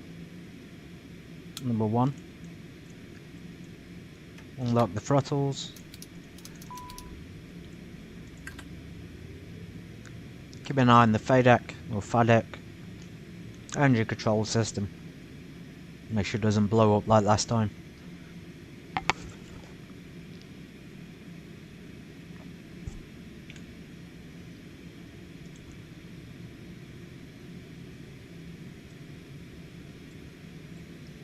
Guernsey Airport though, fantastic. I keep overstating it.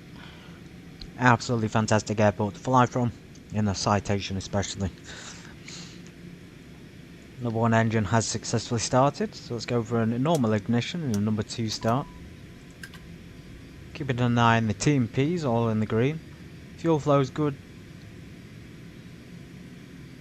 Start pressure is building. We should be releasing in a second.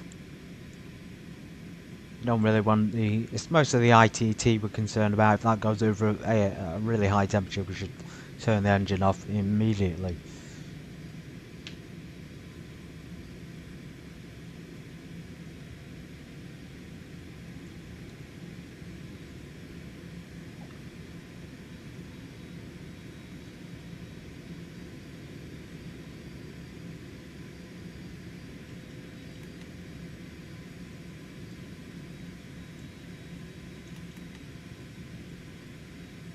Successful engine start, fantastic.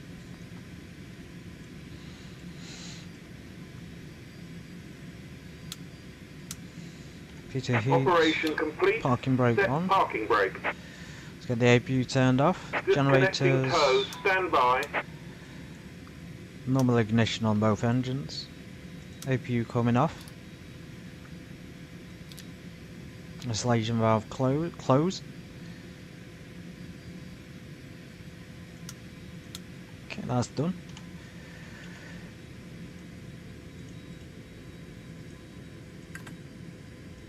Okay, we got no takeoff warning there. Oh no, it's gone now.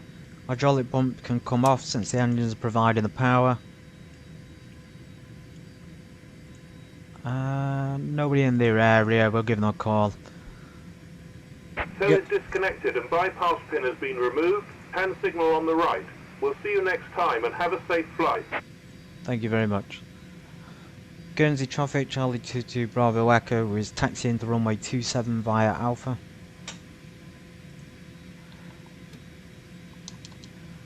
Let's get going.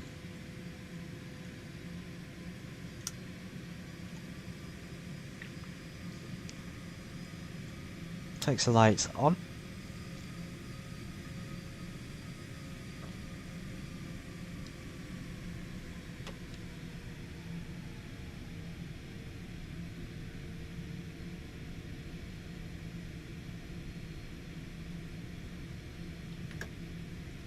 Quick check of the spoilers.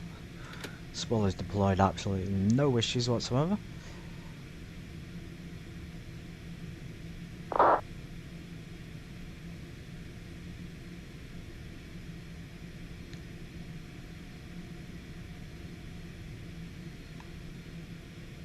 Very quick on the taxi there, we're going to hold short, runway 27 again, same as London City. I'm going to do a few checks. So strobe lights on, can't really see them in the daytime if we look out the window. We are going to stick the transponder on, so we have TCAS.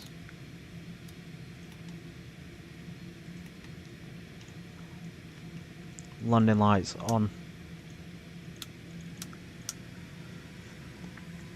Make sure the oxygen is not got cabin on the pressure. Check. Now you can't set this. One thing I like about this, you can't set the altitude of the cabin manually.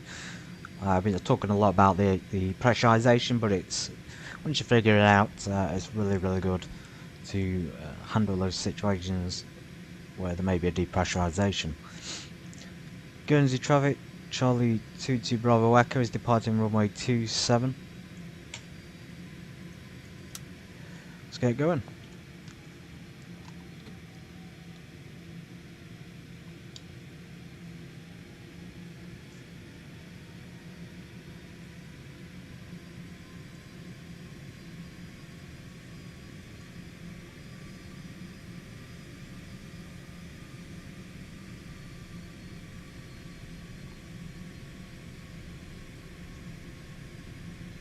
Okay, one thing we didn't set was the altitude, but I'm going to climb straight up to 25,000 feet, and I'll do it a hand flown departure again.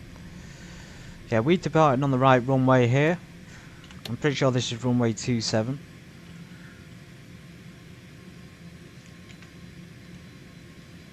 Sim brief. Runway 27. Sorry everybody, bear with me a sec. It's pointing that line in the wrong direction. Runway 27. It should be going round from 27, but it's going round from number 9.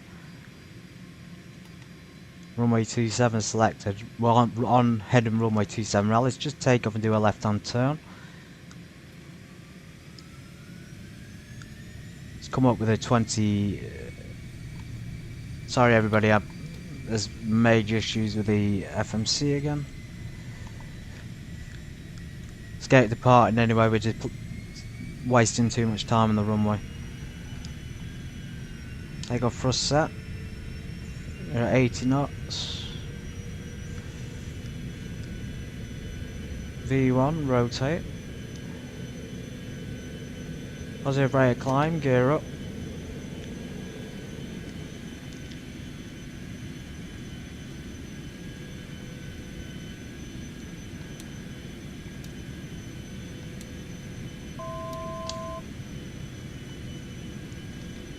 Set climb thrust, reduce the flaps to 15. We can reduce that pitch down to about 10 degrees.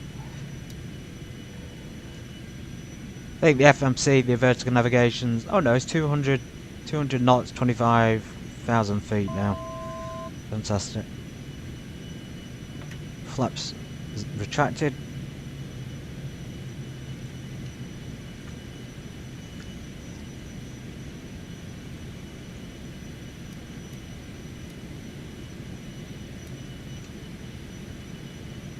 Flaps retracted. Climbing out at 250. 25,000 feet.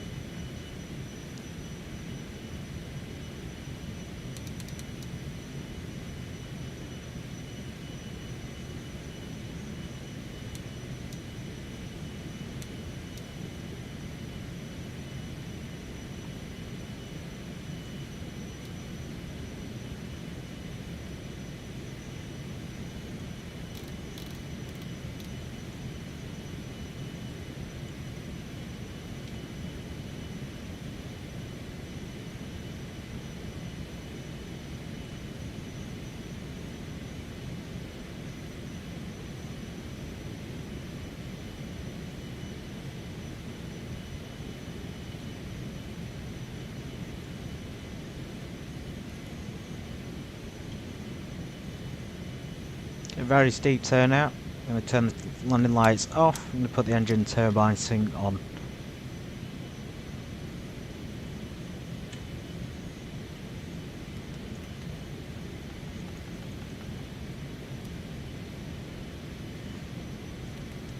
Director can. Activate the autopilot. It should continue to climb to 25,000 feet. And it does that sometimes. It'll just randomly pitch down for no reason, and the trim has just gone full pitch down. No reason for that. So that autopilot function of Citation 10 is a bit hit and miss. Sometimes it's broken. It shouldn't be suddenly putting the pitch nose down like that. It's very dangerous, especially when we're climbing up to 250.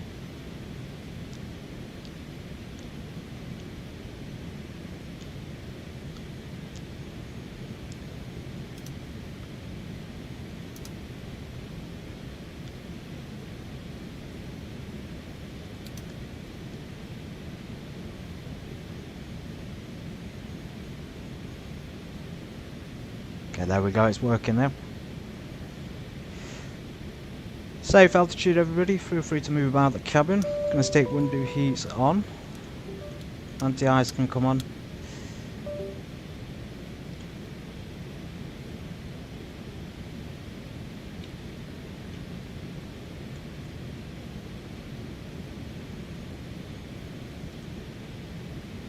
There's our departure.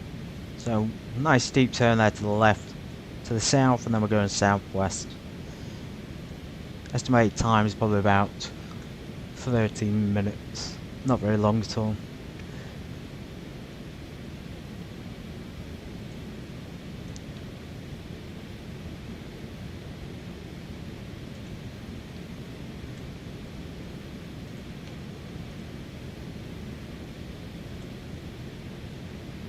We have a London Centre control online, but it's too late. We've gone away from London City. It'd be good if we had a Paris control on, but Paris is one of those airports which is always busy and doesn't have any ATC on it most of the time. There's actually airports, excuse me, there's actually planes at Jersey Airport, so we'll have to fly to Jersey, which is just literally on the right hand side of us. That's it, Jersey down there. There's the airport. You can see the plane there. He's parked up. So we'll have to fly there in maybe in an airliner. Okay, we need standard pressure.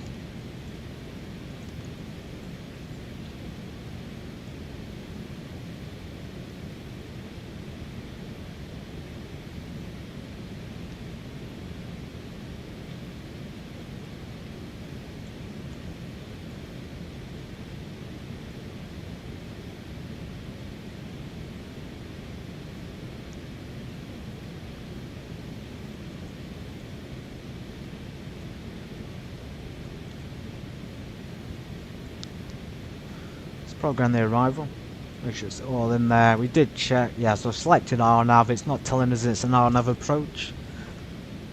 I think it's basically a visual approach to doing after we do the standard procedure arrival with your visual to runway 04. So it might actually be worth clearing that off. Clear it off and then let's see. Arrival. How do we clear that? It's not giving the option to do it.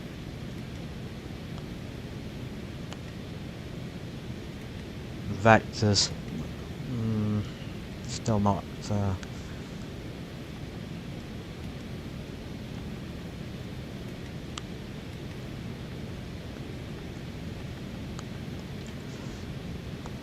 I'm more interested in the DMEs and the VORs. If there's one available near the airports, we can use it for a reference.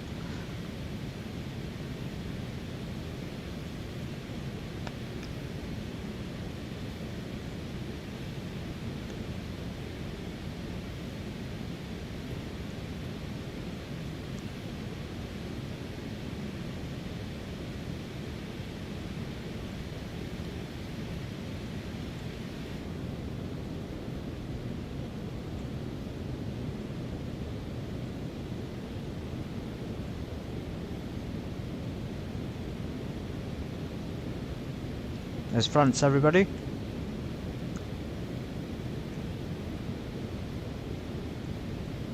And of course the north of France, Normandy.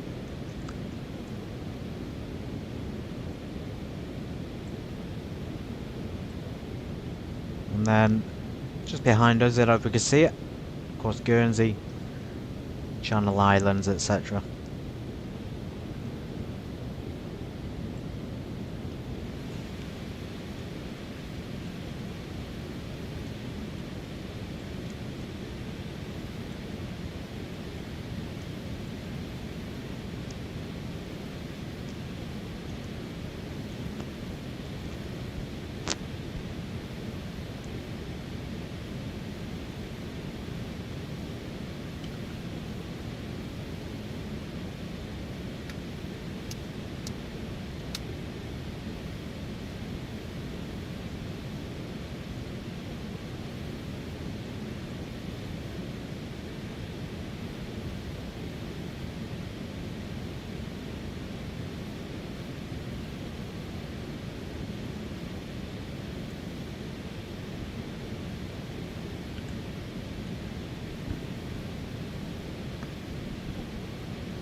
Such a short flight, this.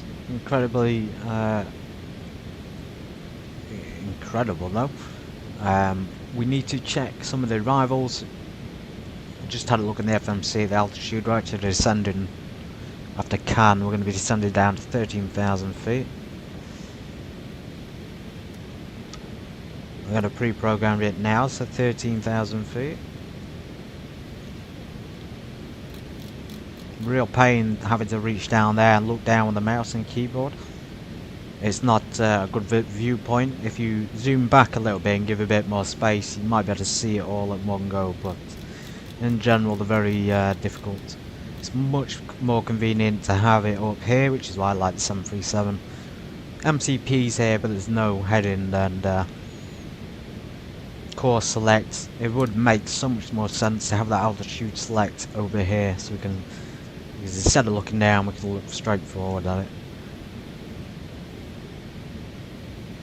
Okay, let's check the iOS. I have checked the Avitab flight plan to see if there was anything, any kind of frequency we could tune in for the runway. So here we are. So there's Guernsey. This is Guernsey, and then the southern island is Jersey. There's Rouen. Paris, of course.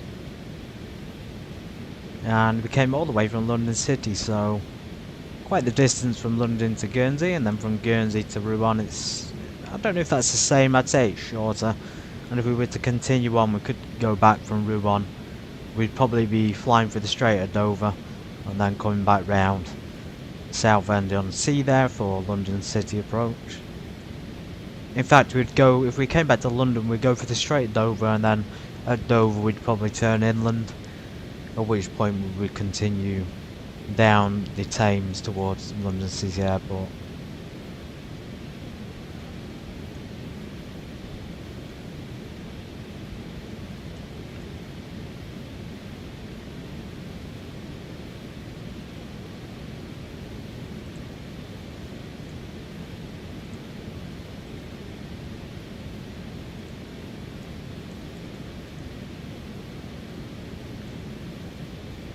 QNH 1025.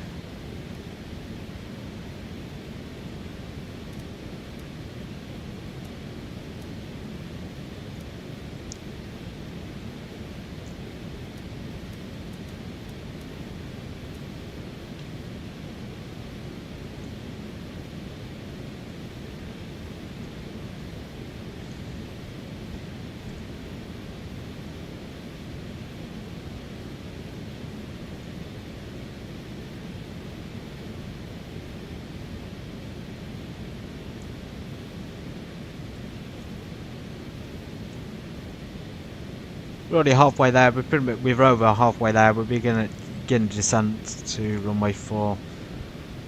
Can for Alpha arrival.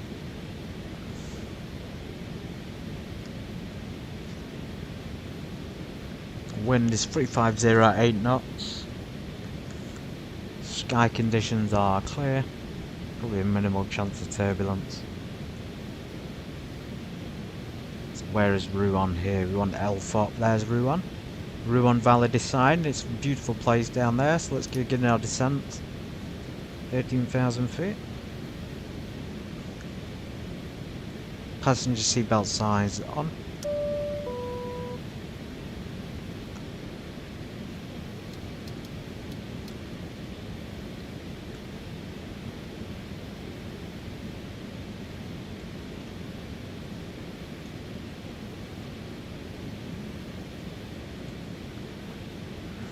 Right, runway 4, so it's the runway I'm used to.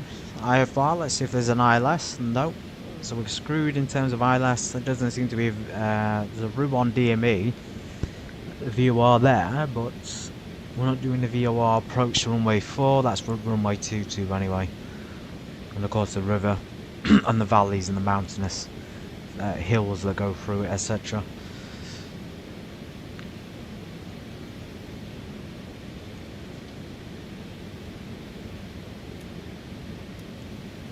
Okay, so where are we? We're going to L box. So We're down there. There's our box and then ROU.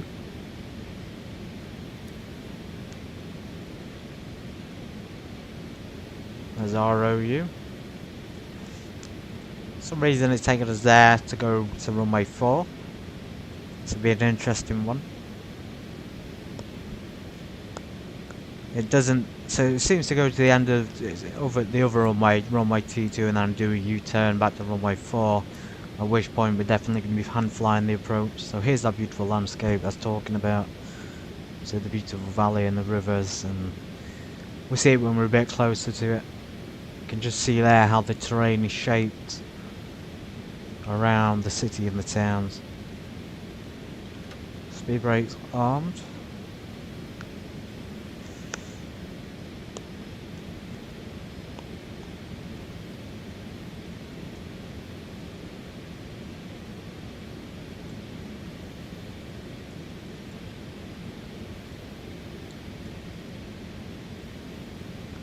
Okay, so when we get to the ROU, which is the airport, we'll be descending, we should be at 6,000 feet or below, and then we'll descend down to 2.5 for the final.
There we go, we're getting into the valley now.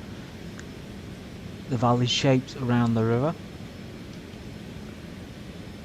Beautiful.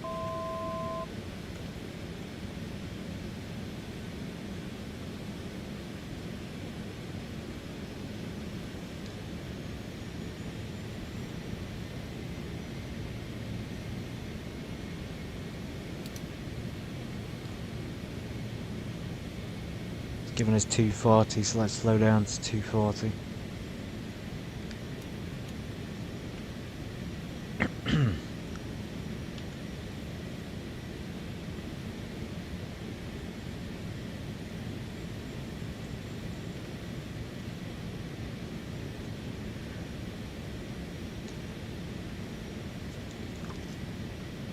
Rouen traffic, Charlie 2 Bravo Echo, flight level 100 for the Canfor arrival.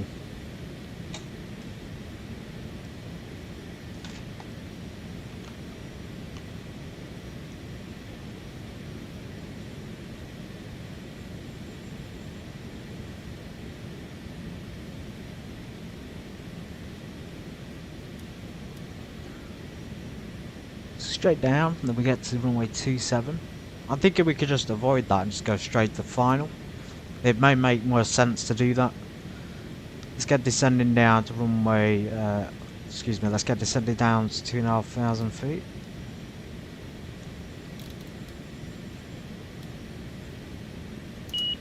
Oh, flight level change, navigation is back on. Seatbelt signs are on, landing lights are coming on as well, we're below 10,000. Although commercial operations would dictate that, I don't think it's the same for a corporate jet.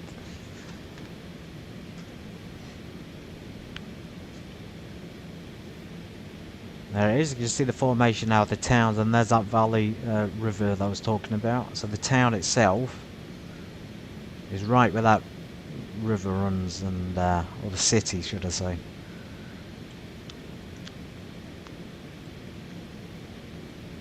Anyway, let's get programming this to final. Seems convoluted to go all the way to Rouen, it just makes sense, as you can see there, a straight in arrival. Spoilers deployed. Flaps 5.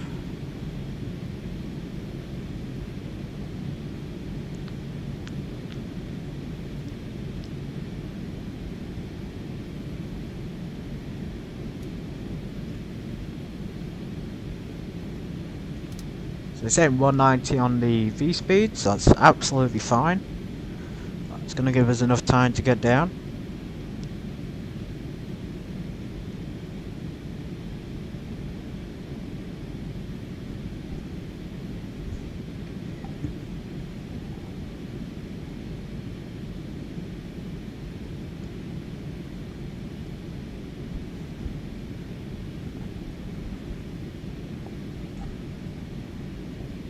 There's LFOP. I understand why we might have had to go up and then down this way, but like realistically that's not practical to do a U-turn like that. We're not exactly in a Cessna Skyhawk or Cessna 150. We're in a Citation, so that's just not practical to do it. There it is. That's Rouen, if you've ever been to Rouen in France. Of course there's the river, you cross into the centre and out to the centre.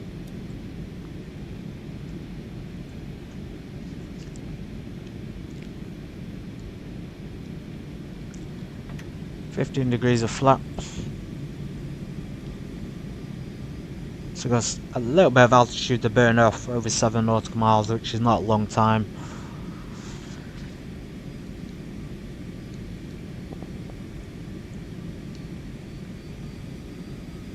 Let's do that cabin dump. Let's make sure it's getting dumped out of the aircraft.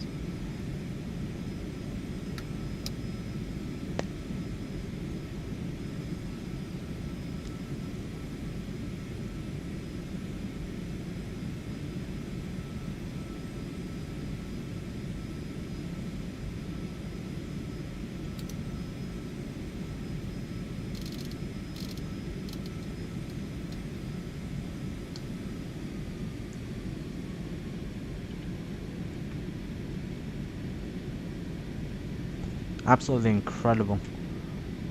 Now we know if there's an emergency, at least we can land it in the river.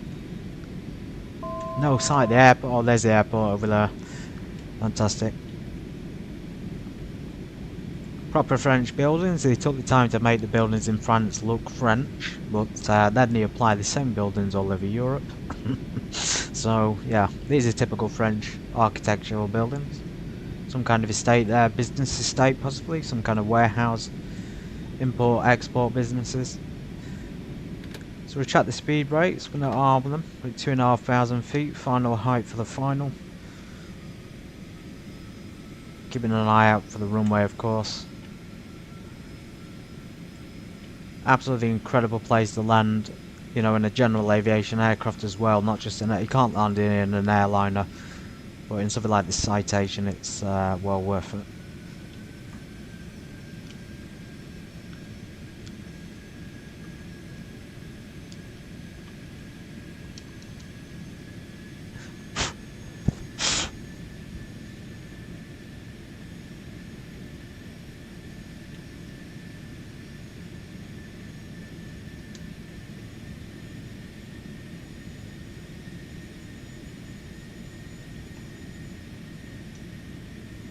What a cool view that is. There we are, runway 4.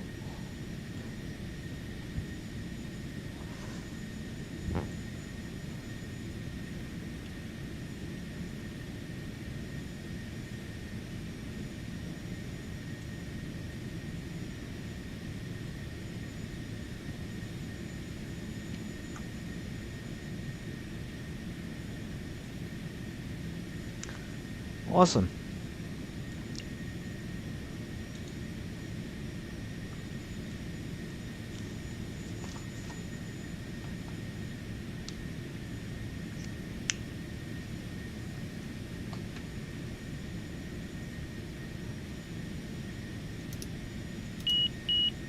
Pilot disengaged.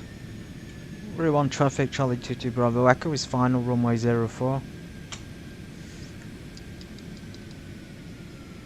Okay, let's burn off some height.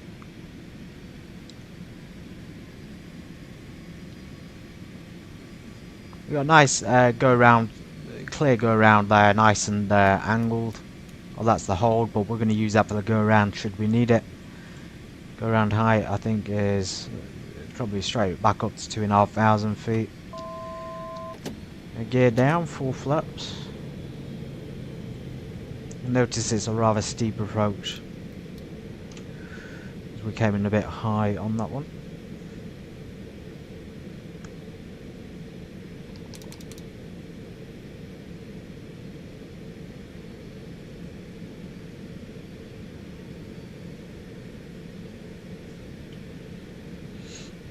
Should really let the co-pilot do some flying. He barely does anything at all, the co-pilot. Let's see how he can handle the approach.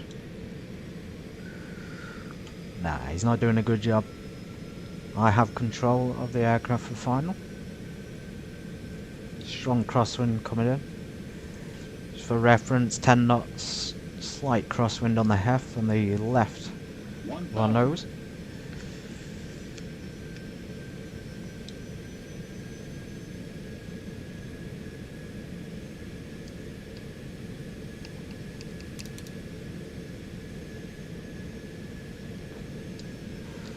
$500,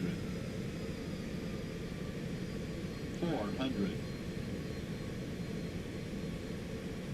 $300, $200, $100, $50, $40, $30, $20, $10.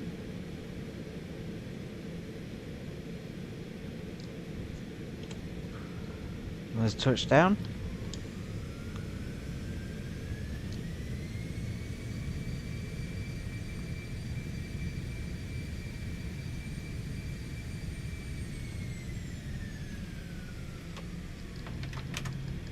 Laps retracted, spoilers never deployed. We restore the reverse thrusters. Welcome to Rouen Valley sign. Or Sam.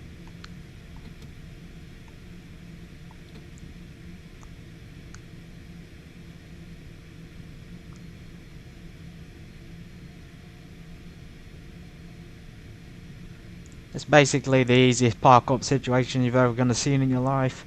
Pardon me. Sync should have been off again. Mismatch that for the second time. Stand by on the transponder. We don't really need to bother with the APU. We're going for a full shutdown. Should have had the anti-ice off before we got down on the ground though. We'll leave the windshield there on before. So what we're going to do is we're going to taxi straight into one of those spaces. Straight ahead of us. As you can see, it's not a major airport, but it does have a small terminal there, so propeller aircraft I suspect would land here. You know, something like a twin, maybe a twin otter or something along those lines, an ATR, a Q4 for example.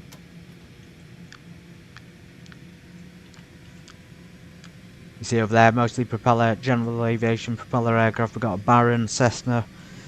We've got Vision Jet, but Vision Jet is very nimble. And of course we have a tower which sometimes doesn't operate after certain hours, so just be aware of that.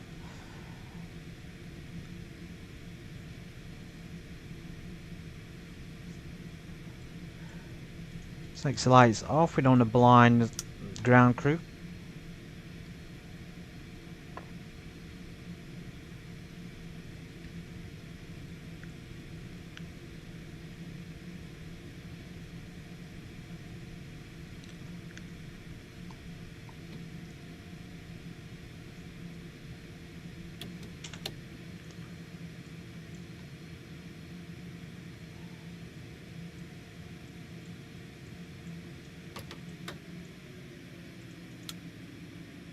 All the lights off. Should have turned strobes off before we taxied.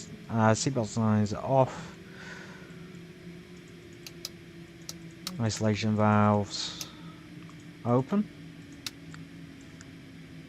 Generators can come off. Standby power on. All the fuel and ignition comes off. Flight plan's complete, so it's gone back to the activate position page. Control fuel off. Transfers. keep that invisible.